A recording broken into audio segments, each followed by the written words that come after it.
Hey everybody, the greatest goblin that ever lived is here to deliver a comic book review, very late comic book review for this week of September 2014. I want to thank y'all for joining me. As you can see, I pulled out the old webcam because battery on my digital camera is kind of dead. So I'm going to have to go old school with this one.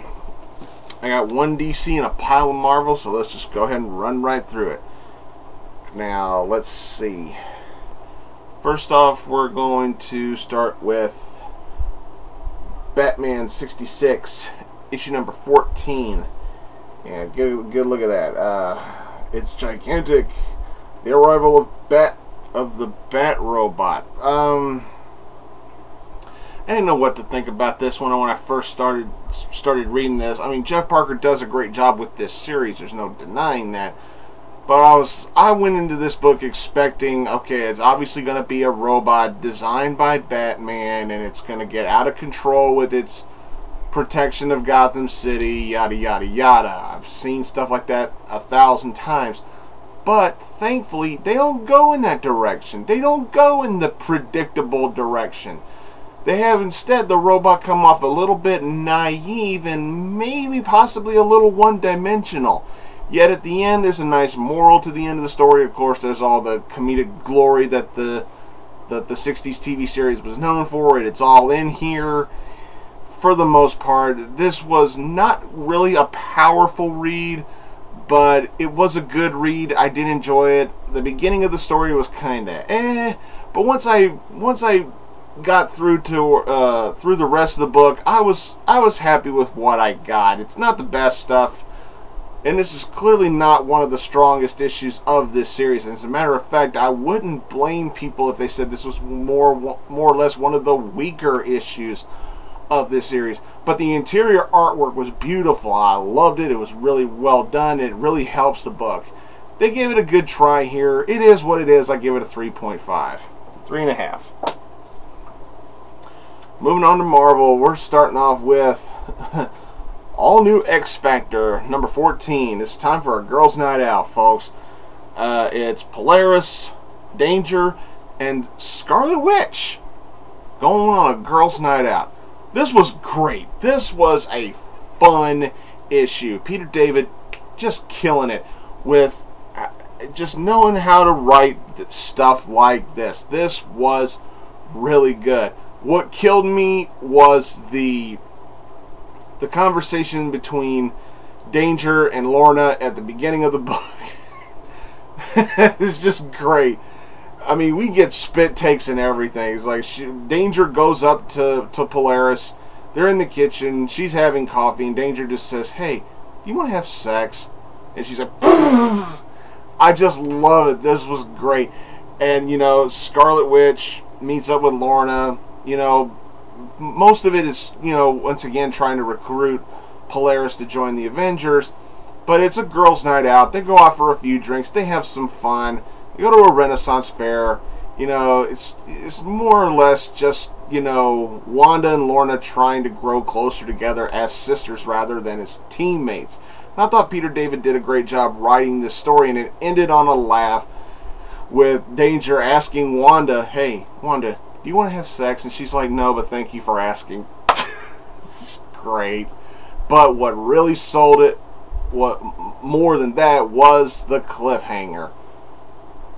Ooh, somebody gonna get fucked up.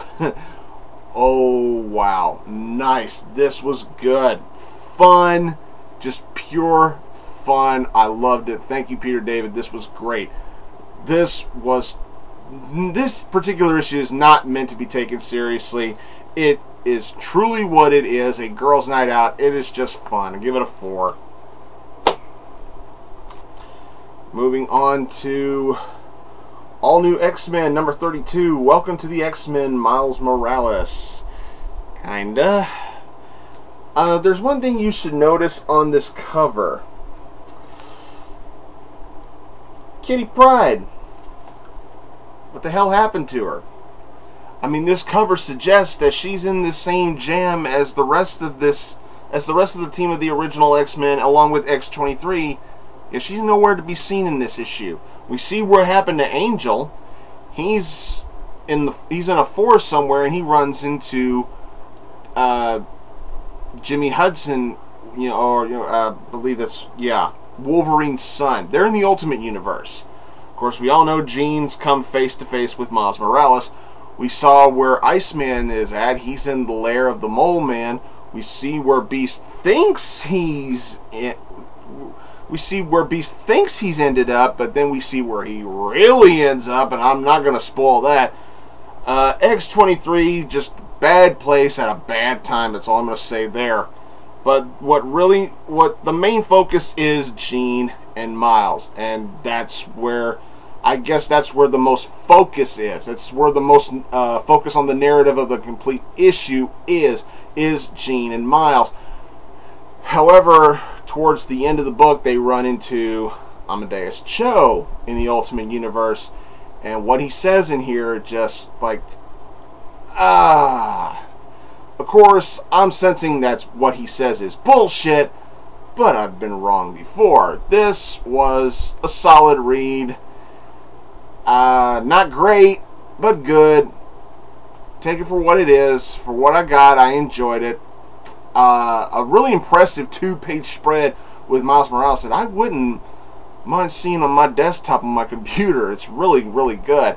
The artwork in here was great. The writing was solid for what it was. It's Bendis. Take it for what it is. I thought it was good, just not awesome. I give it a 3.5. Oh, man. Yeah, we're going here, folks. Daredevil number 8. Ooh, Mark Waid. Ooh, wow, you're really going there. And, my bro, TheMtVernonKid, I watched his review. And he did a great job, by the way. But, yeah, I'm agreeing with him. Marvel is here lately getting their jollies off on killing or curing villains here lately. What are you going to do, Marvel? You going to kill and or cure all the villains to where there's nothing left to do but superhero versus superhero? No, don't do that again. We went through that shit before. Don't do it again. But every hero needs a villain to balance out the forces of good versus evil. Blah, blah, blah, blah, blah. But in here, I mean, this was a creepy issue. I mean, this was creepy. I'm sure you know who the main antagonist of this issue is. I mean, the cover kind of gives it away, but I'm not going to ruin it because this book was just full of whoa. And it was nicely done, nicely written. And I'm like, and then I see the ending of this issue, and I'm like, whoa, where the fuck is this going? This is really good. Truly one of the best titles on the shelves for Marvel Comics here lately, and I've just been loving it. Mark Waid is just working that magic the way he knows how to do it when it comes to Daredevil. I'll tell you what, I never was a really big fan of Daredevil until Mark Waid got on this fucking book. Waid got me to start reading Daredevil. There you go, I said it. This is really good. I give it a 4. Dare not spoil hardly anything in there. It was that good.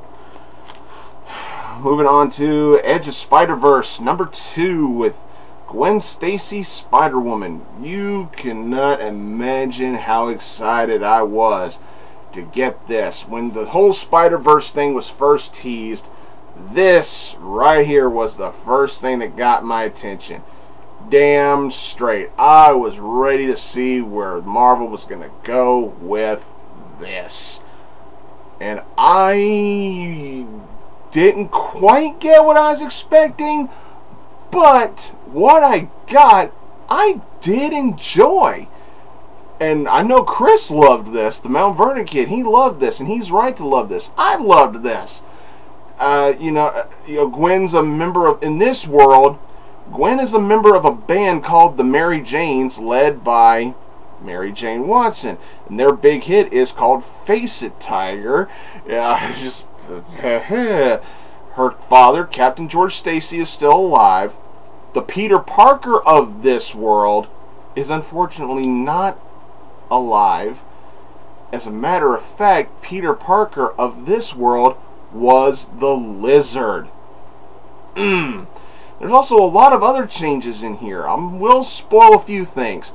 Matt Murdock, aka Daredevil, works for the Kingpin. What? We also get a very different look at the Rhino, but the magic that makes Spider-Man and Spider-Man storytelling is there. You know, the whole with great power comes great responsibility shtick is well represented in this book. This was really good. Jason Latour does a good job with this. You may be familiar with Jason Latour. He's written for Wolverine and the X-Men, which I will cover here in a minute. But man, this was really good. It's not quite what I was expecting, but when I read this, I was like, ooh, give me more of this. You know, so it takes place in another world. Fine, give me more of this. This was really good. Fantastically done. It blew me away. I didn't expect it to be as good as it was. I give it a 4. And now we're moving on to Miles Morales, The Ultimate Spider-Man, number 5. And no, my Ultimate counterpart will not be reviewing this today for personal reasons. He wouldn't say, so I'll review it in his place. Bendis, good job. This was good. Where do I begin? Miles and Peter are being, you know, held at gunpoint by police officers, and they flee. Of course, Miles unfortunately takes a bullet, and that's where all the shit starts really spewing for Miles. He's getting help from the Ultimate version of Maria Hill, who is actually a cop and everything. It's just like Miles is getting more and more shit stacked on his plate. There's a brilliantly done scene between J. Jonah Jameson and Norman Osborn. That's all I'm going to say. That's all I'm going to say. And then we get to the cliffhanger of this issue. Yikes! Ooh. Completely forgot. It's like I saw the cliffhanger. I was like, of course. I was like, of course he would go there. Just really good. Solid read. This was great. Not too much in the way of action, but when it comes to dramatic storytelling, man, this is all here. This was great. Another 4. Awesome. Alright, moving on to the Superior Spider-Man, number 33. Yeah, issue 31. Final issue, my ass. This is the next part of the Edge of Spider-Verse story. Now, yeah, this is a $5 book, so spend your money with caution if you want to stick with this storyline.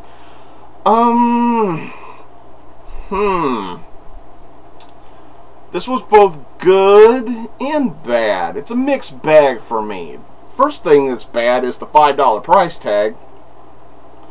The other thing that's bad is that it's the Superior Spider-Man. So we got to, again, deal with Otto Octavius as Spider-Man in here. But we can see all different variations of Spider-Man. And I'm not talking about just different variations of Peter Parker. We also have, you know, we've got Spider-Monkey. We've got a cyborg Spider-Man in here. Of course, the 6-armed Spider-Man. We also get to see another alternate Spider-Man, an alternate Peter Parker that is a trained assassin that I first saw in the What If Spider-Man vs. Wolverine one-shot. We also get to see Clint Barton's daughter, Spider-Girl, from the Wolverine Old Man Logan storyline, which still to this day is one of my all-time favorite Wolverine storylines ever. And, you know, Ock is trying his best to be the formidable leader, and he thinks he's got a plan to take care of this killer that's going around killing Spider-Mans and Spider-Girls, just spiders. But something goes wrong, and his plan obviously backfires on him. But, you know, he splits the team up to do some more planning, but then Ock says something at the end of the first story that I'm just like, you motherfucker. But then again, it's Otto Octavius. It's not Peter Parker. So him saying what he says at the end of the story, it's not as shocking, but it's still just like, oh, you fucking bastard. But the second story in here, we get to learn more about the killer that's going around killing the spiders and who this killer's related to. Woo! That was really good. This was a fine read. I think it's a little overpriced, but for the most part, it is a good read, and it is vital to developing more of the storyline if you're wanting to know more about not just the villain, but more about what kind of plans Ock has for this war against the Spider Killer. Christos Gage and Giuseppe Camuncoli do a fantastic job with the writing. The artwork is really good. There are some good moments in here, and I mean some really good moments in here. But is this worth $5 for me? Maybe not quite, but that's all up for debate. This was a solid read. It was good. It does have its flaws, okay? It does have its flaws, but goddammit, I did really enjoy it. I thought it really adds to the development of the storyline overall. I thought it was really good. Like I said, it has its faults, but I'll give it credit and I'll be extra generous because of the purpose it serves. I'll give it a 4.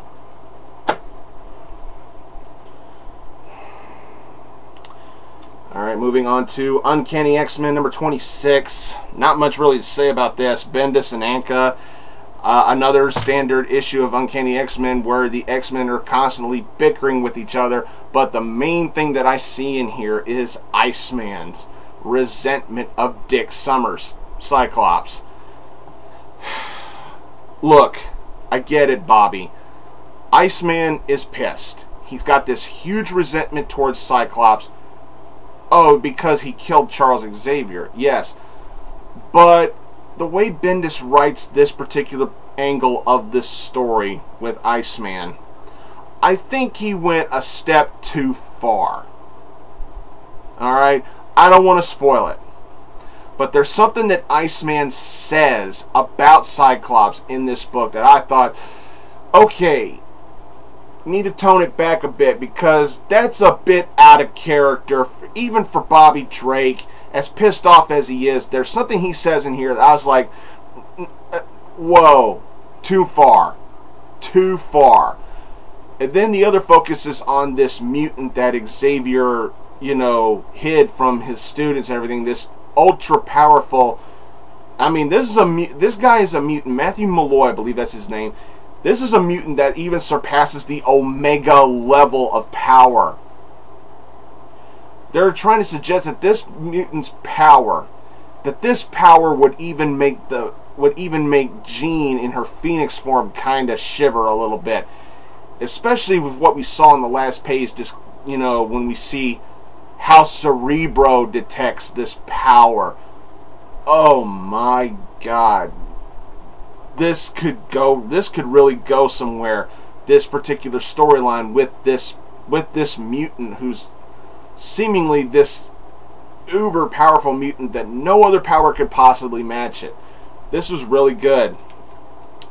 Yeah, Iceman oversteps it a bit with his resentment, but for the most part, it is a good read. I give it a 3.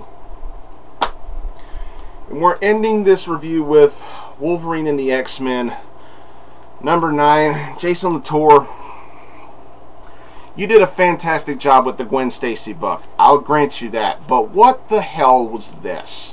What the fuck was this? You're taking a character, Quentin Quire, that I'll admit was growing on me.